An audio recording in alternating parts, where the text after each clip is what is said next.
Hello guys, welcome to Web Techtronics. मेरा नाम ईशान शर्मा है और आप देख रहे हैं मेरी बिजनेस स्टडीज की सीरीज। और इस सीरीज में हम जो पढ़ रहे हैं दैट इज चैप्टर 5 ऑर्गेनाइजिंग, और ये है इसका पार्ट 6। इससे पहले इसके 5 पार्ट आ चुके हैं, तो अगर आपने उन पार्ट्स को नहीं देखा है तो पहले आप उनको देख लीजिए, तभी जाके आज आपको ये वाला पार्ट अच्छे से क्लियर होने वाला है। आज के पार्ट में हमें जो समझना है दैट इज डिसेंट्रलाइजेशन। तो चलिए गाइस, आज के टॉपिक को शुरू करते हैं।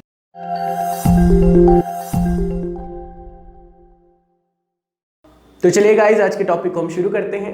और आज के टॉपिक में जो हमें पढ़ना है दैट इज डिसेंट्रलाइजेशन। ये डिसेंट्रलाइजेशन का क्या मतलब होता है? तो देखिए, लास्ट वाले टॉपिक में हम लोगों ने पढ़ा था delegation of authority. Delegation of authority का मतलब अपनी काम को बांटना, रिस्पॉन्सिबिलिटीज को बांटना और अथॉरिटी को बांटना, मतलब पावर टू टेक डिसीजन को। लेकिन जो अथॉरिटी और जो डिसेंट्रलाइजेशन होता है, delegation of authority and decentralisation, ये सिनोनिम जैसे लगते हैं, सेम जैसी चीजें लगती हैं, लेकिन ऐसा नहीं है। डिसेंट्रलाइजेशन में हम अपने एम्प्लॉयज को और ज्यादा फ्रीडम दे देते हैं, पावर दे देते हैं और अथॉरिटी दे देते हैं, मतलब उन्हें फ्रीडम भी दे दी जाती है कि तुम अपने फैसले खुद ले लो और मैनेजर का काम कम से कम हो। वो खुद ही सारे काम करने वाले हैं, मतलब काम भी खुद करेंगे, वो रिस्पॉन्सिबल भी खुद होंगे और अथॉरिटी भी उनके पास होगी। तो इस कॉन्सेप्ट को डिसेंट्रलाइजेशन कहते हैं। तो डिसेंट्रलाइजेशन करने से एक मैनेजर जो होता है वो फ्री हो जाता है, वो अपनी ड्यूटीज, जो इंपॉर्टेंट काम होता है वो खुद करता है, लेकिन मैक्सिमम काम जो होता है वो एम्प्लॉयज में बांट दिया जाता है। तो यहां पर इसकी आपकी डेफिनेशन लिखिए, इसको फटाफट से समझ लेते हैं। तो देखिए, डिसेंट्रलाइजेशन मतलब it refers to a situation, ये एक सिचुएशन है which exist as a result of systematic delegation of authority. मतलब जब डेलीगेशन ऑफ अथॉरिटी होता है तो उसके साथ साथ आगे जो उसका मॉडिफाइड वर्जन है दैट इज डिसेंट्रलाइजेशन। तो डिसेंट्रलाइजेशन जो होता है डेलीगेशन ऑफ अथॉरिटी का ही मॉडिफाइड पार्ट है। इसके बाद authority throughout the organisation, मतलब अपने डेलीगेशन ऑफ अथॉरिटी कर रखी है पूरी ऑर्गेनाइजेशन, मतलब हर एक ऑर्गेनाइजेशन में जो भी बंदा बैठेगा उसके पास पावर भी होगी, उसके पास अथॉरिटी भी होगी और वो उसका रिस्पॉन्सिबिलिटी भी लेगा। तो पूरे ऑर्गेनाइजेशन को इस तरह से डिवाइड कर दिया जाता है। तो that is known as decentralisation. अब देखिए, हेनरी फ्योल ने भी कुछ कहा, everything that goes to increase, कुछ भी चीज जो इंक्रीज करे द इंपॉर्टेंस ऑफ सबऑर्डिनेट, जो सबऑर्डिनेट हैं, जो आपके एम्प्लॉयज हैं, उनकी इंपॉर्टेंस बढ़ रही है, मतलब उनको काम भी मिल रहा है, उनको पावर भी मिल रही है और वो रिस्पॉन्सिबिलिटी भी ले रहे हैं, उसको डिसेंट्रलाइजेशन कहेंगे। And everything that goes to reduce is centralisation, और अगर उनकी सारी चीजें छीन ली जाएंगी, मैनेजर ही सारे काम खुद करने वाला है, तो इस कॉन्सेप्ट को सेंट्रलाइजेशन कहा जाएगा। तो देखिए, ये फर्क होता है डिसेंट्रलाइजेशन और सेंट्रलाइजेशन में एंड डेलीगेशन ऑफ अथॉरिटी में। इसको हम एक एग्जांपल से भी समझ सकते हैं। सपोज करिए एक चीफ आपका मैनेजर है, उसके नीचे बहुत सारे और मैनेजर्स हैं। तो उन्होंने बहुत सारे मैनेजर्स में से एक प्रोडक्शन डिपार्टमेंट वालों को बोला कि प्रोडक्शन डिपार्टमेंट को कि आपको एम्प्लॉयज को हायर करना है और उन एम्प्लॉयज को हायर करना है और आपको सैलरी जो देनी है वो 10,000 से कम देनी है। तो इतने काम को कहा जाएगा डेलीगेशन ऑफ अथॉरिटी, मतलब काम भी दे दिया और रिस्पॉन्सिबिलिटी भी दे दी। लेकिन डिसेंट्रलाइजेशन का मतलब होगा कि जब एक डिपार्टमेंट का हेड, प्रोडक्शन डिपार्टमेंट का हेड अपने मुताबिक अपने एम्प्लॉयज को खुद हायर करेगा, मतलब उसकी रिस्पॉन्सिबिलिटी है, वो खुद ही अपने बंदों को अपने आप ही हायर कर रहे हैं, मतलब वो मेन एम्प्लॉयज से, मेन चीफ मैनेजर से नहीं पूछ रहा और वो खुद ही सारे एम्प्लॉयज को हायर कर रहा है अपने डिपार्टमेंट के लिए। ऐसे सेल डिपार्टमेंट अपने एम्प्लॉयज खुद हायर कर रहा है अपनी नेसेसिटीज के अकॉर्डिंग। तो अगर एक डिपार्टमेंट खुद ही, मतलब एक हेड है, वो अपने नीड के अकॉर्डिंग ही अपने एम्प्लॉयज को, मतलब उस पर इतनी पावर है, वो रिस्पॉन्सिबिलिटी समझ रहा है और वो खुद ही अपने अकॉर्डिंग चीजों को हायर कर रहा है, एम्प्लॉयज को हायर कर रहा है, तो इस कॉन्सेप्ट को डिसेंट्रलाइजेशन कहते हैं।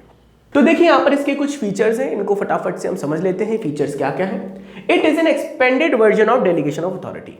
ये डेलीगेशन ऑफ अथॉरिटी का ही एक एक्सटेंडेड वर्जन है। डेलीगेशन ऑफ अथॉरिटी में हम काम दे देते हैं और पावर दे देते हैं, लेकिन डिसेंट्रलाइजेशन में हम काम दे देते हैं, पावर भी दे देते हैं और अकाउंटेबल भी दे देते हैं, अकाउंटेबिलिटी भी ट्रांसफर कर देते हैं कि भैया अगर कुछ गड़बड़ होगा तो तुम ही इसके जिम्मेदार माने जाओगे। तो रिस्पॉन्सिबिलिटी, अकाउंटेबिलिटी एंड पावर सब चीज दे दी जाती है, इसको डिसेंट्रलाइजेशन कहते हैं। It increases the significant role of subordinate, तो सबऑर्डिनेट जब खुद काम करेगा तो उनका रोल इंक्रीज हो जाएगा, उनकी इंपॉर्टेंस इंक्रीज हो जाएगी।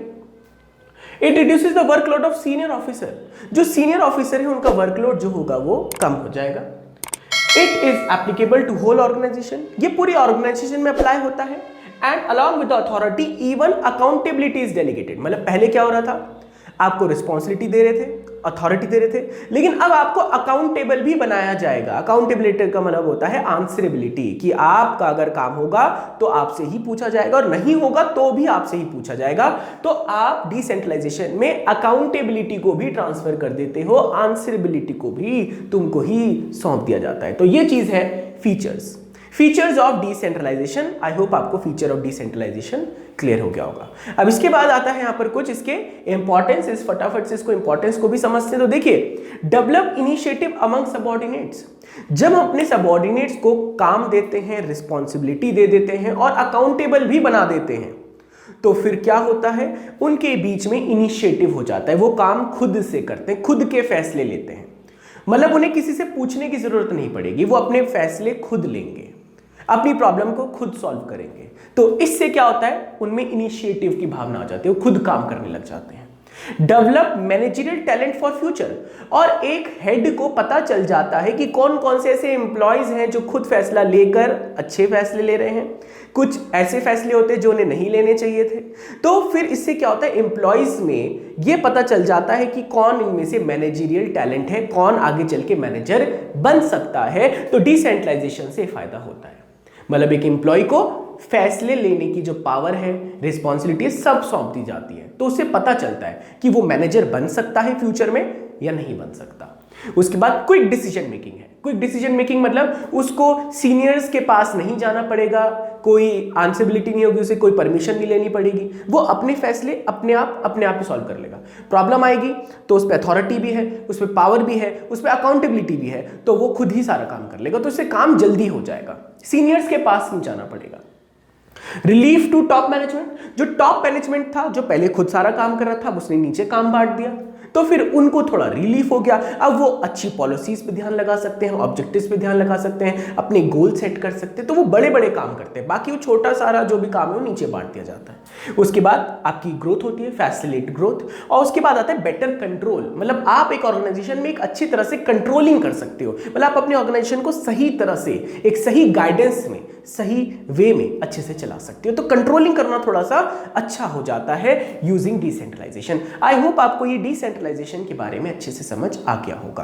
अब जैसे यहाँ पर आप एक डायग्राम भी बना हुआ है, सपोज करो एक हेड है, उसने 3 मैनेजर्स हायर करे हैं और 3 मैनेजर्स के नीचे सबको पावर, अथॉरिटी, अकाउंटेबिलिटी सबको डिस्ट्रीब्यूट कर रखा है। तो देखो ये जो चार्ट है ये डिसेंट्रलाइजेशन का चार्ट है, तो आप इसे फटाफट से नोट डाउन कर लो।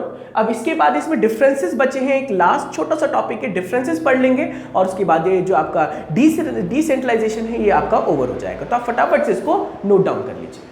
तो ये delegation of authority and decentralisation का क्या मतलब होता है, तो देखिए यहाँ पर लिखा है डेलीगेशन ऑफ अथॉरिटी इनविटेबल है, मतलब आप इसे रोक नहीं सकते, and work can not be proceed in absence. Suppose करो एक मैनेजर है, उस पर सारी पावर्स हैं, अब वो छुट्टी पे चला जाता है, तो उसके बदले में कौन डिसीजन लेगा, कोई भी नहीं ले पाएगा, तो फिर काम होगा नहीं अगर कोई एब्सेंट हो जाता है तो। लेकिन डिसेंट्रलाइजेशन में ऐसा नहीं है, it is not necessary and work can be proceed in absent, ये लेकिन यहाँ पे काम हो जाएगा क्योंकि पावर डिस्ट्रीब्यूटेड है, सभी के पास है।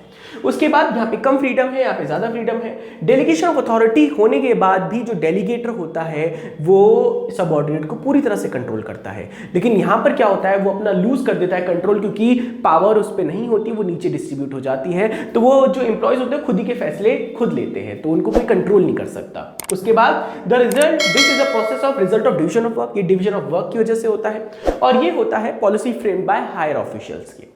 यहाँ पे लिमिटेड डिस्ट्रीब्यूशन, यहाँ पे अथॉरिटी कम दी जाती है और यहाँ पे अथॉरिटी ज्यादा दे दी जाती है।